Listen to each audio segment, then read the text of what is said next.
Hi everybody, my name is Lilian Momina and welcome to my YouTube channel. I'm a clinical nutritionist and today we are going to discuss about all matters gout. So what is gout? Gout is basically an inflammatory disorder that is characterized by elevated uric acid levels that leads to the formation of monosodium urate crystals. You have to understand that not everyone with elevated uric acid levels develops gout. In fact, studies reveal that only 5% of people with hyperuricemia, that is the elevated uric acid levels, eventually develop gout. So these are some of the things that are still being studied on why some other people are more prone to gout than others. The recent studies have indicated that there is genetic predisposition of gout as a disease. There are modifiable factors that you can actually adjust and improve your chances of getting attacked by this inflammatory disorder. That is what we are going to discuss today. The prevalence of gout in the world increases yearly. More people currently are getting gout than, and of course, a decade earlier, and that is expected because of the changing trends in food dynamics, changing aspects of physical well-being. And let's talk about Kenya. In the past, people used to walk more, people would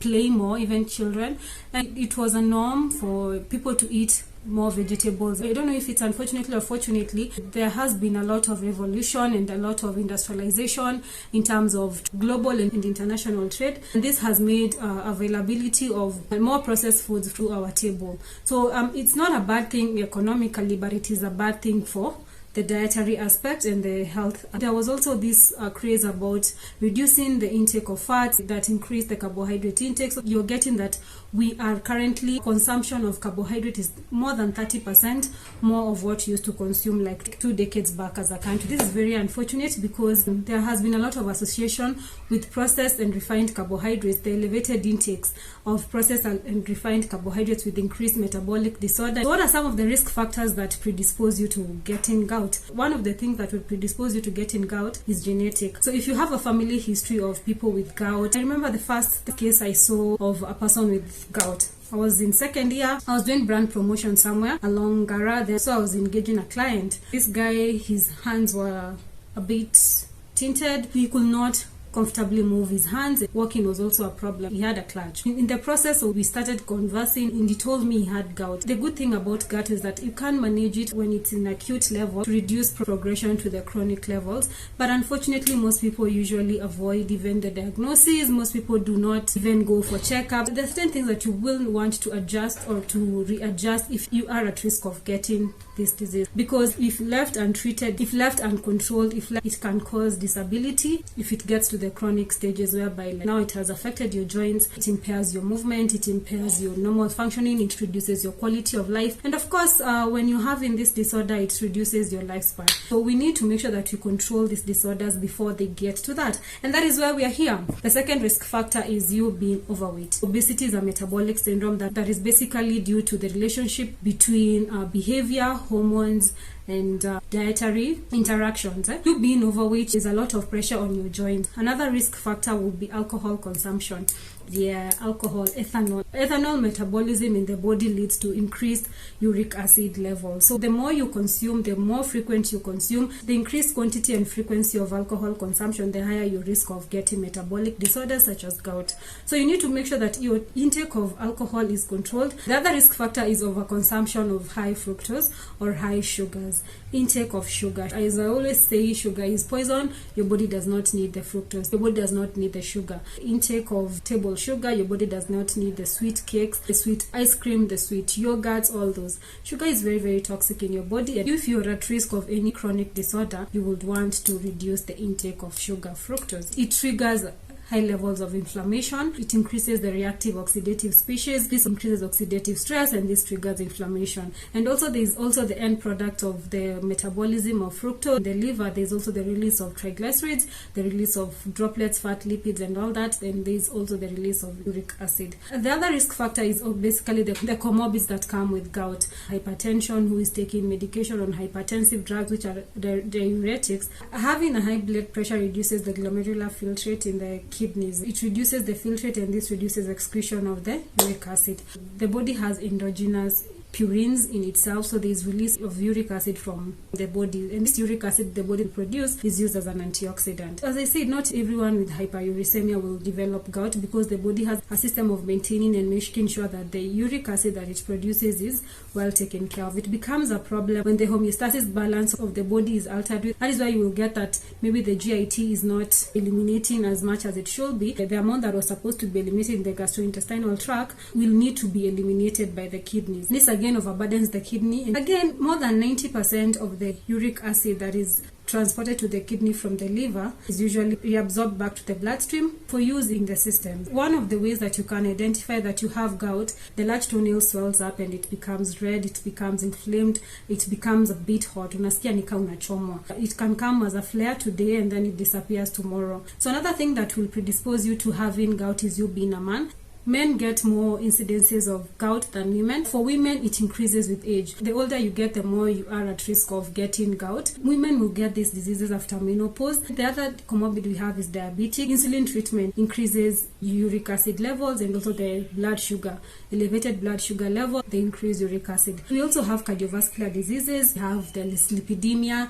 All these. Apart from this, the medication that you take for these conditions, most of them have been studied and they increase the uric acid, the serum uric acid level. Talk to your doctor if you're taking medication and you're having painful attacks on your joints, on your limbs, all this. You need to make sure that you communicate to your doctor or your clinician about this so that they can see what they can adjust about the medication or the treatment plan to make sure that you get the best. But what are some goals of nutrition management? Goal number 1 is to improve the quality of life, reduce disability, prevent comorbids like hypertension, diabetes, erectile dysfunction, because studies have indicated that elevated uric acid levels compromises the utilization of the nitric oxide by the cells, and also it lowers the conversion of nitric oxides from nitrate. We want to prevent complication and we want to reduce the comorbids. So what are some of the things that you can take or you can do to improve the outcomes of gout?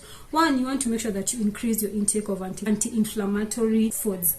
Anti-inflammatory foods, the best of course we have the vegetables. Consume a rainbow. Take the green, the yellow ones, red ones, purple ones, the orange ones and all. Vegetables are very rich in antioxidants. You have tomatoes, apples, oranges being very rich in vitamin C. Vitamin C increases renal excretion of uric acid. It will be very advisable for you to supplement on vitamin C if you have gout so that you can increase the renal excretion. As I said earlier, uric acid is excreted in 2 ways. We have 1/3 being excreted by the GIT, the gastrointestinal tract, and then we have the 2/3 that is excreted by the kidney, the renal excretion. If your gut enzymes are not working well, like the reduced production of certain enzymes that are responsible for the excretion of the uric acid in the GIT, if you find like you will have more uric acid to excrete by the kidneys, and this will overload them and maybe start formation of the crystals. Support your gut by consumption of healthy meals like the anti-inflammatory foods, like vitamin C rich fruits and vegetables. We have the carrots, the tomato, lemons, oranges, we have the apple, the berries. Also supply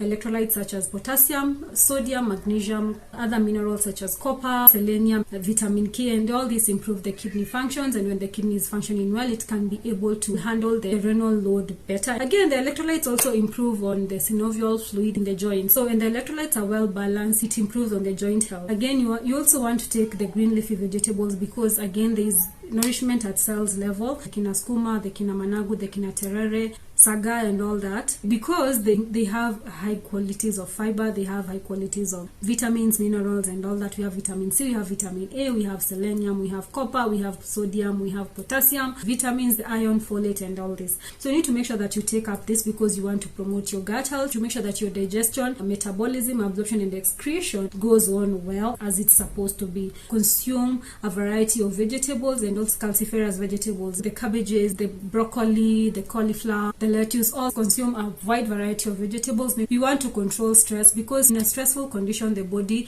reacts by producing cortisol. Cortisol is the stress hormone. It's also associated with inflammation. So with increased inflammation there's also increased risk of gout. So there are 4 things that you can do on a day-to-day routine to try and control stress levels and also reduce inflammation. There is rest, there is sleep, there is proper diet, physical exercise, and the other one meditation. Apart from controlling cortisol, you also need to make sure that you control your alcohol intake.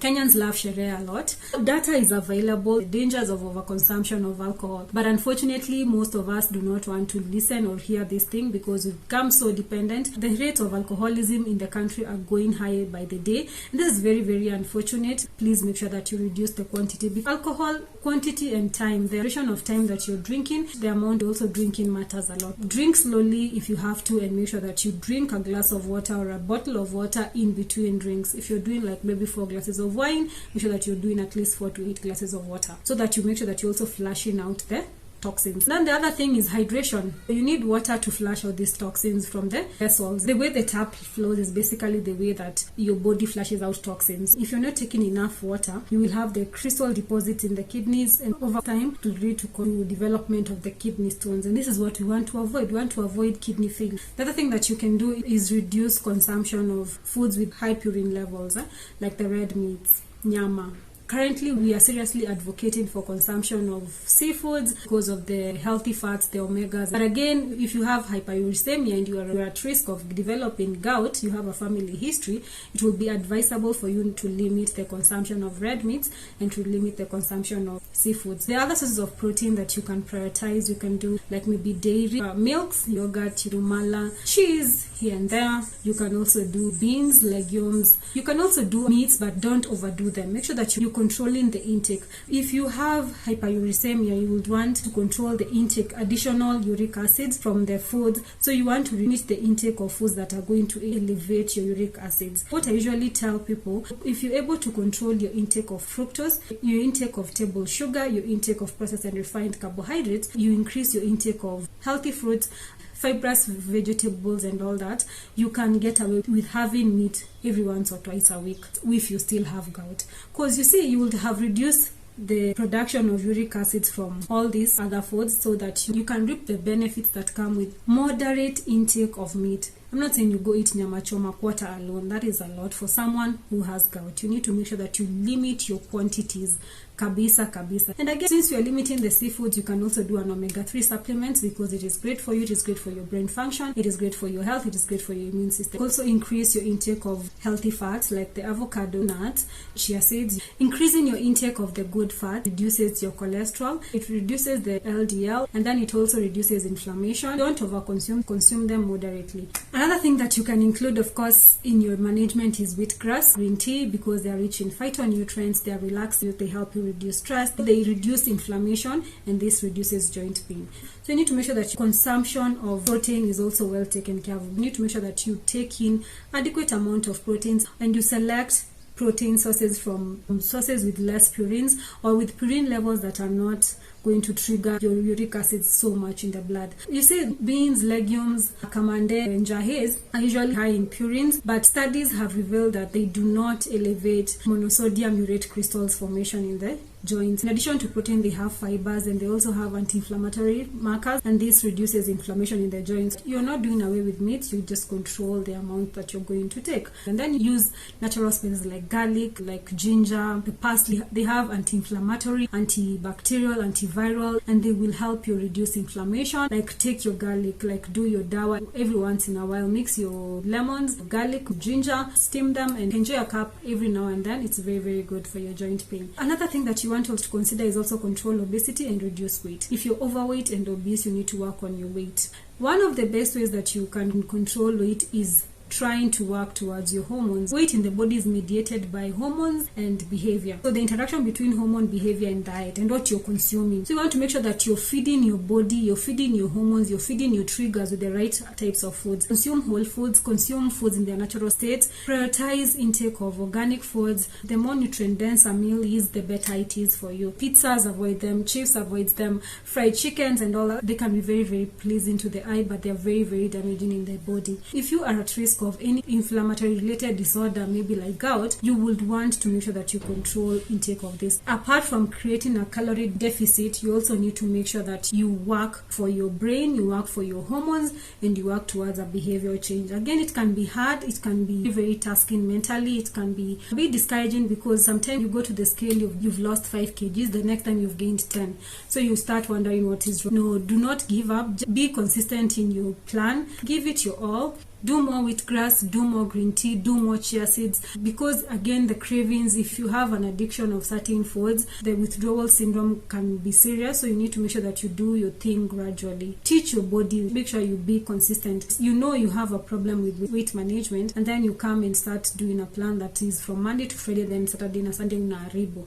It becomes a problem because again, you have to start working again towards going back to square one on Monday. Make sure that you're consistent a bit. I'm not saying that you don't have fun. Go out, have fun, but have fun using healthier options, and that will help you manage and control the weight better. Also, make sure that you do a physical exercise. Exercise is great. Physical exercise, like you're running, you're doing some cardio, you're doing some HIIT here and there. You speeden up the TCA cycle. When it's speeden up, it reduces the amount of the uric acid that you're going to produce.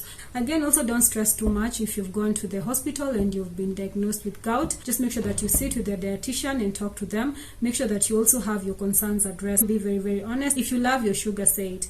If you love your fries, say it. But they work with something that will work towards reducing this. It is very, very possible to reduce progression from acute to chronic. Early diagnosis, of course, is always better, but prevention is better. So if you're here and you don't have gout, like you're thinking, what is Lillian talking about? Like, I'm so young, I'm so active, I'm so healthy, like my joints are in perfect shape, I can do like 1,000,000 squats and I have no problem. It is the time to start the prevention. The prevention is now, and prevention is always better because it improves your quality of life, it improves your lifespan, it reduces disease occurrence and improves disease management. Make sure that you exercise to control your weight. Make sure that you exercise to improve your brain functions. You'll say it's hard because maybe you have some joint pains here and there, maybe your legs, your toes, they're in pain, but just do something that is a bit less tasking. The areas that you're in pain, you can talk to your gym instructor, or you can also check on videos about exercise for people with gout or people with arthritis. You make sure that you also move in so that you improve the health of those joints areas. Another thing that you can also do, you can also take collagen. It's a great supplement for joint and bone. Increase your collagen, promote your elasticity in the joints, so that you don't get so much pain. You can always do broth, vitamin C rich foods, because they promote collagen formation in the body. Also, make sure that you adhere to the medications that you're being given. And if you're here and you're looking for a dietitian, we'll be more glad to help you with that. We do customized meal plans. We also follow up. Contact us. We will be more than glad to walk with you through the journey. That was it from me. I hope you learned a thing or two. And if you have a friend, or if you have someone you know who has gout, you can share this information with them. Thank you for listening, and bye. Kindly don't forget to subscribe.